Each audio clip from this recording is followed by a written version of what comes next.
Hello, everyone. Welcome back to another deep dive. Today, we're going to challenge a really fundamental assumption a lot of us carry around in our heads. You know, when we think about nature, about the wild, we usually default to that high school biology catchphrase. Survival of the fittest. Exactly. It's the classic narrative, right? The selfish gene. It is. It's a dog eat dog, or maybe I should say bird eat bird world out there. Every creature for itself. Right. You protect your own genetic line, you look out for number one, and you definitely don't stick your neck out for strangers. That is the standard evolutionary model. Competition, scarcity, protecting your own investment, at all costs. But today, we're unpacking a story that completely flips that script. We are heading to South Africa, specifically to a place called Sedgefield, to look at a truly remarkable observation that suggests that, well, sometimes the wild is a lot more neighborly. And a lot more complex than we give it credit for. It really is. And what I love about this particular deep dive is that it doesn't come from some dry academic paper or a simulation.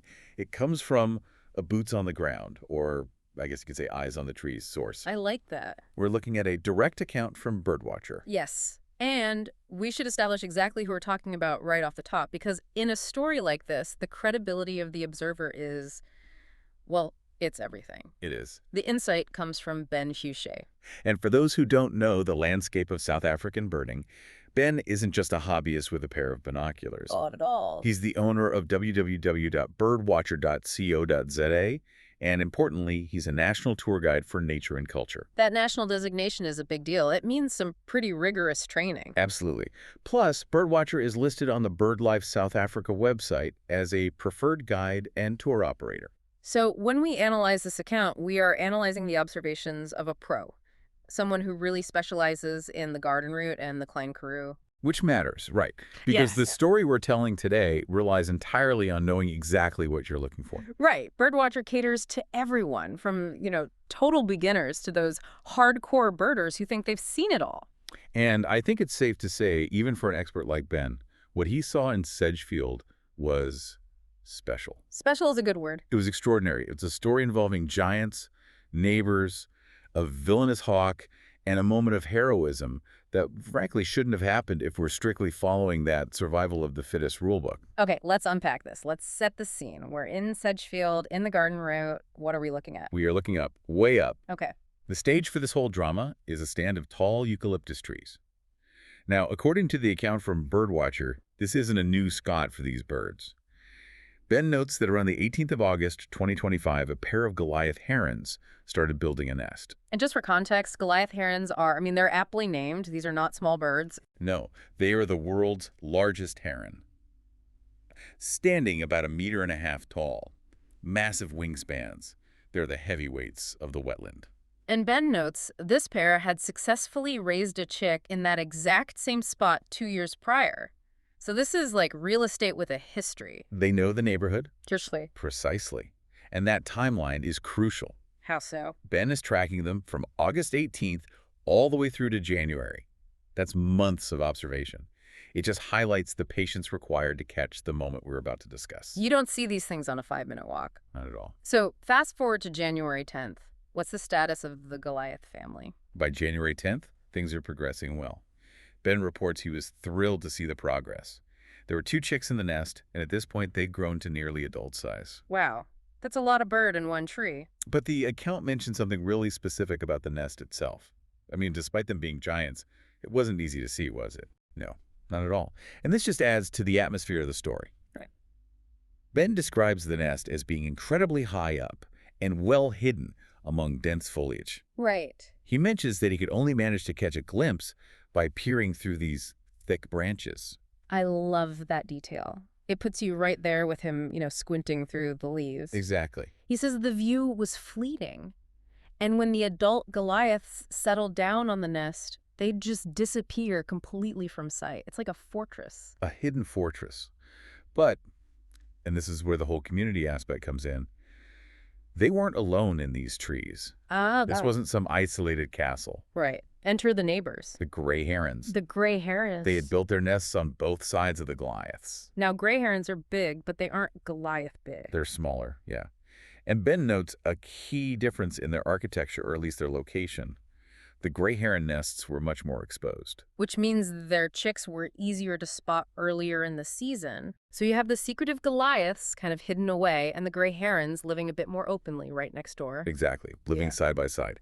And Ben describes observing the quiet rhythm of this colony. You can just imagine it, the comings and goings, the feeding, the routine. It's a community. It is. Mm. But in nature, a quiet rhythm is rarely permanent.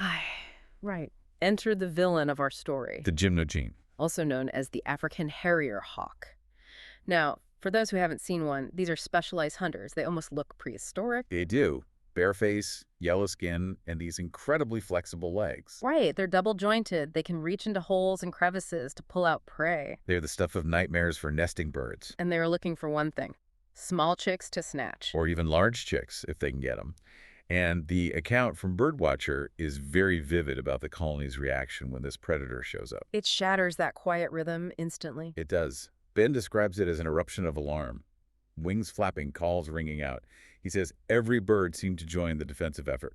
Which is a standard biological response, right? Mobbing behavior. Exactly. When a predator is spotted, the prey species band together to drive it away. Yeah. You make noise, you make yourself visible, you harass the predator until it leaves. It's basically screaming, "Get out of our town." Pretty much. It creates confusion. It ruins the element of surprise. And usually, it works because everyone is screaming together. Right. But usually that's a chaotic, everyone for themselves but together kind of panic. You scream to protect your nest. I scream to protect my nest. What happened next, though? This is the part that gave me chills. This is where the story shifts from standard behavior to something unique. So set the scene for this specific incident. It's one afternoon. The gymnogene is back. It's approaching the trees. And this is the nightmare scenario. Ben notes that on this particular afternoon, the Goliath parents, both of them, were away from the nest. They were probably out hunting, right? Presumably. Yeah. Those chicks are nearly adult size. They need a massive amount of food. So the parents can't just sit on the nest all day anymore. Right.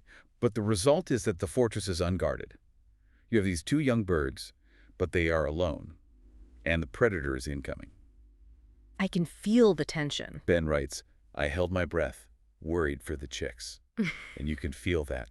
As a guide, he's watched these birds since August. He's invested. Of course. He knows that without the parents there to fight it off, the gymnogene has a clear path. And then the twist. Tell us what happened. A large gray heron, remember the neighbor, suddenly steps out of its own territory. Okay. It moves into position directly on the Goliath's nest. Wait, on the Goliath's nest, not its own. Correct. It stood guard over chicks that were not its own. Ben describes it clearly.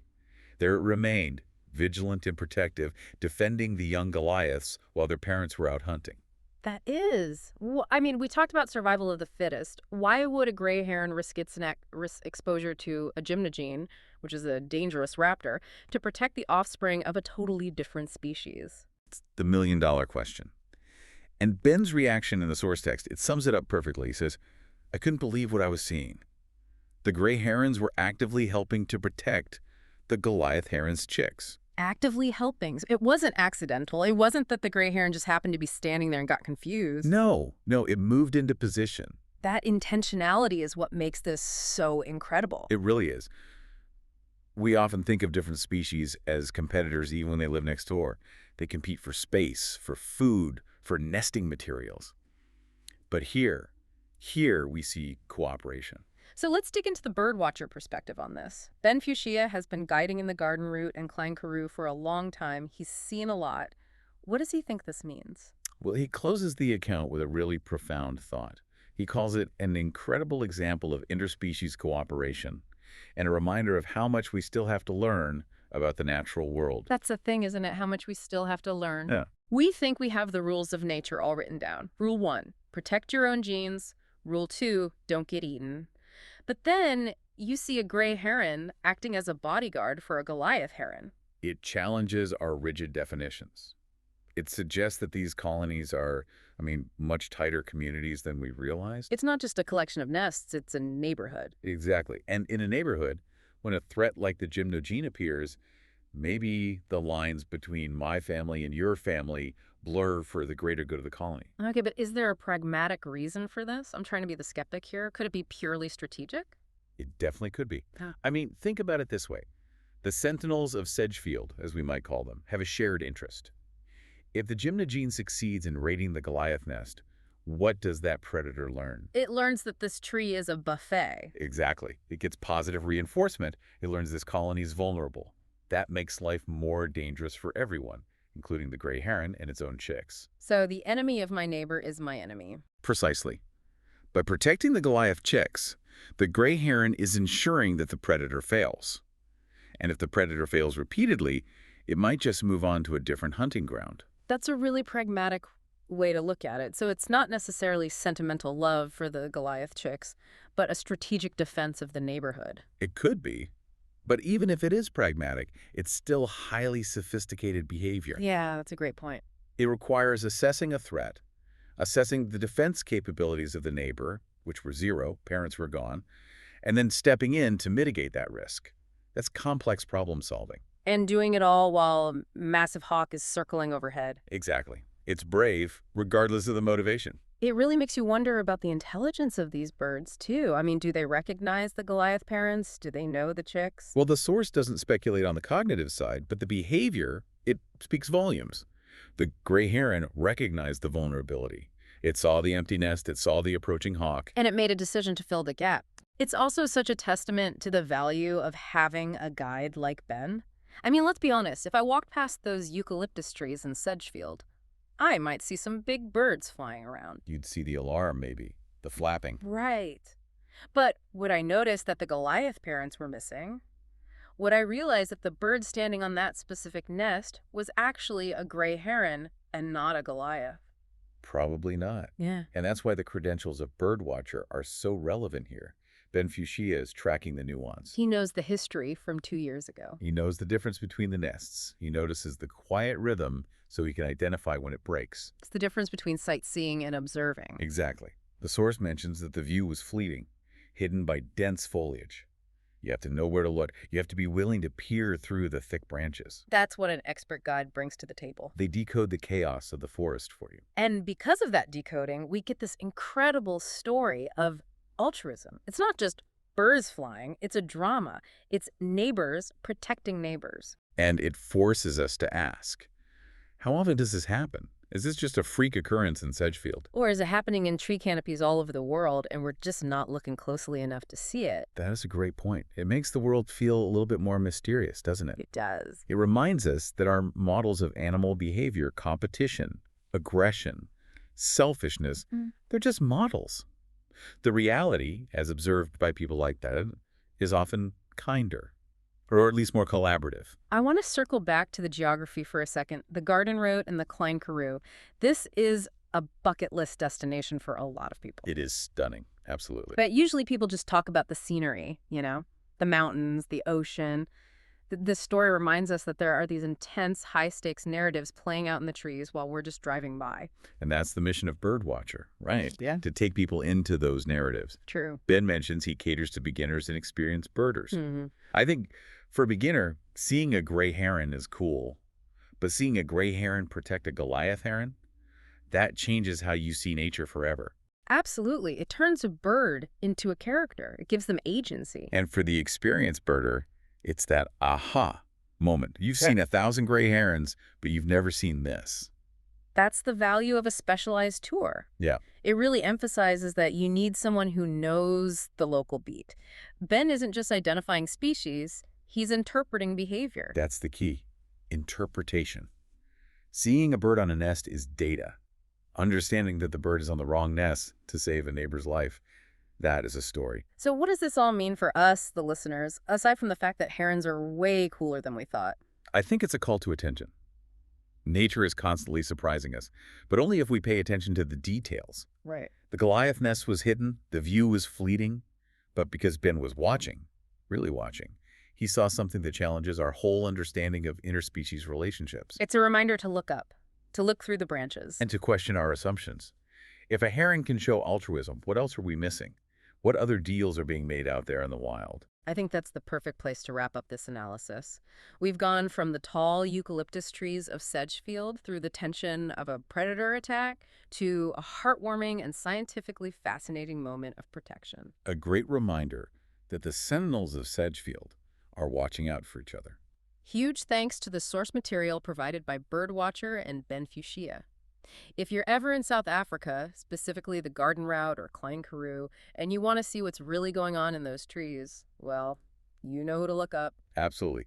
Ben is a national tour guide for nature and culture, and clearly he knows how to spot the magic.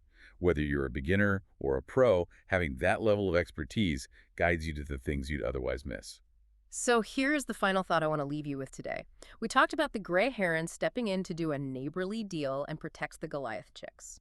It worked. The chicks were safe. It makes you wonder, in the vast, complex web of the wild, what other secret alliances are being formed right now between species we think are enemies or strangers that we just haven't noticed simply because we aren't looking closely enough? A fascinating question. Thanks for listening to The Deep Dive. We'll catch you next time.